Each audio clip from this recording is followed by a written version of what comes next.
Pero sa time na yung pera halos paubos na, doon ko na-realize, ang hirap pala.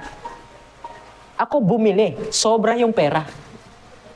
Paano na lang yung parents ninyo na bumili, pumunta ng ipil ng merkado, na kulang yung pera nila para mabili lang yung gamit ninyo. Na kahit gusto niyang uminom ng juice, na kahit gusto niyang uminom ng cold water, hindi niya na maisip dahil ano, baka ma-short siya.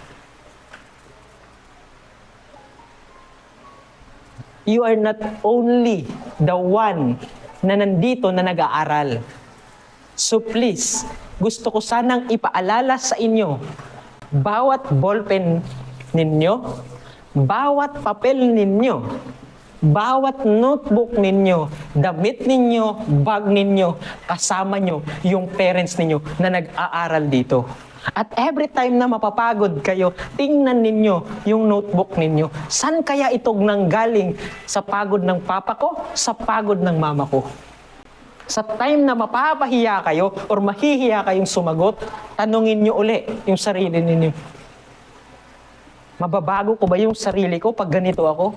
It is because kahit papano kasama ninyo yung parents ninyo habang nag-aaral dito.